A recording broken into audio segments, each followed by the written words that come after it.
वैसे तो मुझे ब्रेकिंग न्यूज से शुरू करना चाहिए। सब जानते हैं और ये पूरा सदन जानता है कि हमारे माननीय प्रधानमंत्री जी का जो सोच है वह आविष्कार के बारे में सोचते हैं।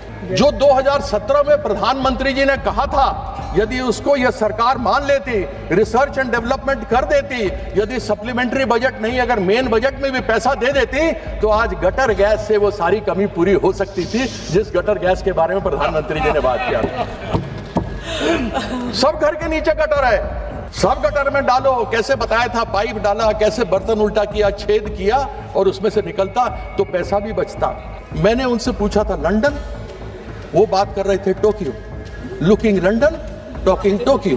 बाबू मत बोलो, फिर तुम्हारे बारे में बोलेंगे। उस दिन गिरिराज के बारे में बोले थे, तुम्हारे बारे में बोलना पड़ेगा।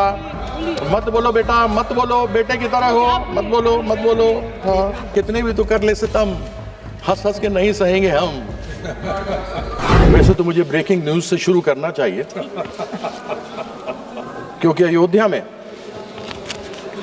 जो भगवान श्री राम का मंदिर बना है, वहाँ की सीता रसोई में चूल्हा नहीं जल रहा है। वहाँ पर भी गैस की कमी के कारण से अयोध्या के अंदर श्री राम मंदिर में भोजन प्रसाद बनना बंद हो चुका है। यह परिस्थिति है। अभी माननीय मंत्री जी ने कहा कि अंतर्राष्ट्रीय संकट है। मैं मानता हूं अंतर्राष्ट्रीय संकट है, लेकिन अभी 2 दिन पहले माननीय प्रधानमंत्री जी ने एक वक्तव्य दिया था कि कांग्रेस के लोग झूठ बोल रहे हैं, लोगों को बरगला रहे हैं, देश में कोई संकट नहीं है। अब वो बरगला रहे हैं या नहीं बरगला रहे मुझे मालूम नहीं। मैं इतना जानना चाहता हूं कि यदि देश में संकट नहीं है, ऐसा प्रधानमंत्री ने कहा है, तो 65 रुपए प्रति सिलेंडर गैस के दाम क्यों बढ़ाए गए हैं? गरीब आदमी के ऊपर मार क्यों मारी जा रही है? इस विषय के ऊपर सरकार में कोई जवाब देने को तैयार नहीं। आदरणीय जो मुझसे पहले सत्ता पक्ष की तरफ से बोल रहे थे कि सोने के दाम बढ़ रहे हैं। अरे सोने के दाम से मुझे क्या मतलब? मुझे तो मतलब उस गैस सिलेंडर से है जो गरीब आदमी तक के घर तक में जाती है और उसके घर का चूल्हा जलता है। ऐसी परिस्थिति में मैं क्या कहूं, मुझे समझ नहीं आता। और साथ ही साथ तो मैं यहाँ सभी लोग बैठे हुए हैं, सब जानते हैं और ये पूरा सदन जानता है कि हमारे माननीय प्रधानमंत्री जी का जो सोच है वह आविष्कार के बारे में सोचते हैं। और यदि जो 2017 में प्रधानमंत्री जी ने कहा था, यदि उसको यह सरकार मान लेती, रिसर्च एंड डेवलपमेंट कर देती, यदि सप्लीमेंट्री बजट नहीं अगर मेन बजट में भी पैसा दे देती, तो आज गटर गैस से वो सारी कमी पूरी हो सकती थी जिस गटर गैस के बारे में प्रधानमंत्री जी ने बात किया था। सब घर के नीचे गटर है, सब गटर में डालो, कैसे बताया था, पाइप डाला, कैसे बर्तन उल्टा किया, छेद किया और उसमें से निकलता तो पैसा भी बचता। इतना हमें आयात करने की आवश्यकता नहीं पड़ती।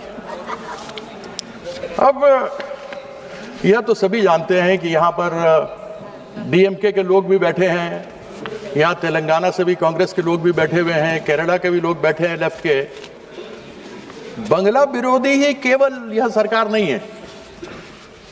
जहां 21 राज्यों में इनकी सरकार है, चाहे अपनी हो या मिलीजुली एनडीए की हो, वहां पैसा पूरा केंद्र का शेयर मिलता है, लेकिन इन 4 राज्यों में नहीं मिलता क्योंकि कहते हैं यूटिलाइजेशन सर्टिफिकेट नहीं मिला है। ये बोलते हैं हमें उपयोगिता प्रमाण पत्र चाहिए, यानी यूटिलाइजेशन सर्टिफिकेट। इनको यूटिलाइजेशन सर्टिफिकेट दी गई, यूटिलाइजेशन सर्टिफिकेट दे देते हैं, उसके बाद ये जवाब नहीं देते, 6 महीने के बाद कुछ और कर देते हैं। और आज ये खड़े हुए इन्होंने जिस प्रकार से बंगाल के लोगों को दबाने का प्रयास किया है, एक चीज समझ लें कि बंगाल के लोग डरने वाले और दबने वाले नहीं हैं। पहले भी मुंह की 2021 में खाई थी, 2026 में भी खाने वाले हैं। और मैं आशा करता हूं कि चीफ इलेक्शन कमीशन को भी इन्होंने पैसा कुछ दिया होगा, क्योंकि सुप्रीम कोर्ट ने कहा है कि कुछ रिटायर्ड जजेस को लगाओ और पैसा आप दो। तो उसके अंदर अब आप मुझे बताइए कि मनरेगा इस्तेमाल, जिसका नाम इन्होंने बदल दिया, वह मनरेगा गरीबों के लिए योजना है। उसके माध्यम से गरीब आदमी कम से कम 100 दिन की रोजगार की बात होती है, उसके अंदर उसको पैसा मिलता है, वो कमाता है और जो कुछ होता है उससे अपना घर का पालन पोषण करता है। पश्चिम बंगाल में 2022 से लेकर आज तक 52,000 करोड़ रुपया मनरेगा के अंतर्गत नहीं दिया। मजदूरों का पेट इन्होंने मारने का प्रयास किया, उन लोगों को खत्म करने का प्रयास किया। लेकिन ये हमारी सरकार है, जहां नाम आपने तो बदला लेकिन हमने महात्मा गांधी का नाम रखा और श्रम श्री को महात्मा श्री कार्यक्रम के अंतर्गत चालू किया। इन 4 सालों में 100 करोड़ दिन लोगों को काम दिया, जिसमें 78 करोड़ पीपल खाताधारियों को लाभ हुआ है। आपने तो प्रयास कर लिया, कितने भी तो कर ले सितम, हंस हंस के नहीं सहेंगे हम। चलो उसका मंत्र बाबू मत बोलो, फिर तुम्हारे बारे में बोलेंगे। उस दिन गिरिराज के बारे में बोले थे, फिर तुम्हारे बारे में बोलना पड़ेगा। मत बोलो बेटा, मत बोलो, बेटे की तरह हो, मत बोलो, मत बोलो। हाँ, दादा की तरह। अब आपने कहा था प्रधानमंत्री आवास योजना ग्रामीण 2022 तक सबको घर मिलेगा। अब 2047 तक चला गया। मुझे मालूम नहीं भैया 2047 में से हम लोगों में से कितना जिंदा रहेंगे, मुझे अपने बारे में तो मालूम नहीं, बाकियों के बारे में नहीं कह सकता हूं। लेकिन तब कौन देखेगा मिले कि नहीं मिले। आपने यानी इस बंगला विरोधी सरकार ने 2022 से लेकर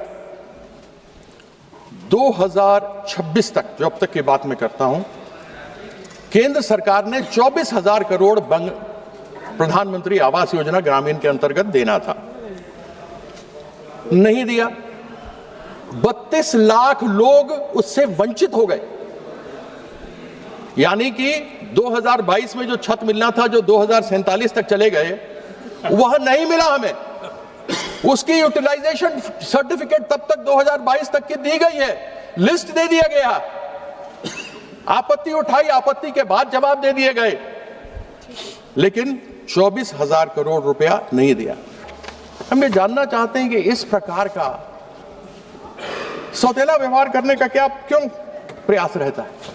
अब सर्व शिक्षा अभियान का बात कर लेते हैं।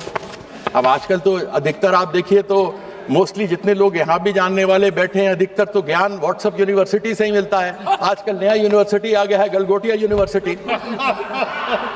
आजकल तो लोग ज्ञान वहीं से ले रहे हैं। अब थोड़ी सी केंद्र सरकार पे आ जाता हूं। एनएच जाता है, बंगाल में जितने भी एनएच है, वैसे तो एक बार माननीय अश्विनी वैष्णव जी हैं, मैंने उनसे प्रश्न पूछा कि आपने अमृत भारत स्टेशन स्कीम के अंतर्गत पश्चिम बंगाल में 101 स्टेशन को क्रमित करने का लक्ष्य दिया था, लेकिन 2023 से 2026 3 साल हो गए, केवल 3 हुए। तो मैंने उनसे ये प्रश्न पूछा, माननीय मंत्री जी हैं, सभा में हैं, संभवतः जो सभापति थे क्योंकि हल्ला हो रहा था वो सुन नहीं पाए कि उनका जवाब। मैंने उनसे पूछा था लंदन, वो बात कर रहे थे Tokyo, looking London talking Tokyo. कहने लगे यहां ऐसे नहीं हुआ, वहां ऐसे नहीं हुआ। अरे ये बताइए ना, 101 में केवल 3 क्यों हुए? उसका जवाब नहीं था। अब मैं इसके अंदर क्या उनसे पूछूं? NH-19 मेरे यहां जाता है, अभी 14 तारीख को सुना है कि माननीय प्रधानमंत्री जी मेरे क्षेत्र में उसका उद्घाटन करने वाले हैं। NHAI के चेयरमैन आए थे, पिछले साल बोल के गए थे कि टूटा फूटा नष्ट ध्वस्त पुल वहां पर है और इसके ऊपर कार्य नहीं होना चाहिए। वहां पर कोई अशोका बिल्डकॉन करके कंपनी है, वो चलती है, मर्जी से किए जा रही है। आजकल तो स्पेस टेक्नोलॉजी से काम हो रहा है, ड्रोन से सड़कों को देखा जा रहा है कैसे काम करना है।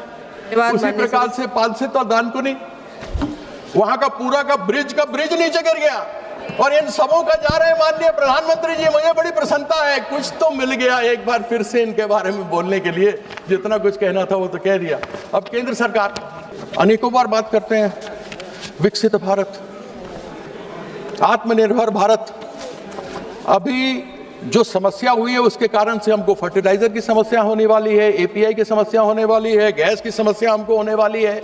हमारे यहाँ HFCL था, हिंदुस्तान फर्टिलाइजर कॉर्पोरेशन लिमिटेड, जो हल्दिया में था और यहाँ था, वहां पर 1000 एकड़ जमीन पड़ी हुई है। उस 1000 एकड़ जमीन के अंतर्गत यदि आप चाहते तो फर्टिलाइजर प्लांट शुरू कर सकते थे। हिंदुस्तान ऑप्थेल्मोलॉजिकल ग्लास लिमिटेड वहां पर है, वहां पर मेटल्स एंड मिनरल्स कॉर्पोरेशन है, वहां पर इस प्रकार के अनेकों केंद्र सरकार के जो बेकार पड़े हैं और राज्य सरकार कहती है कि आप कृपया या तो आप उसके ऊपर काम शुरू कीजिए या हमें वापस दीजिए, जैसे कि हम अपनी इंडस्ट्री खड़ी कर।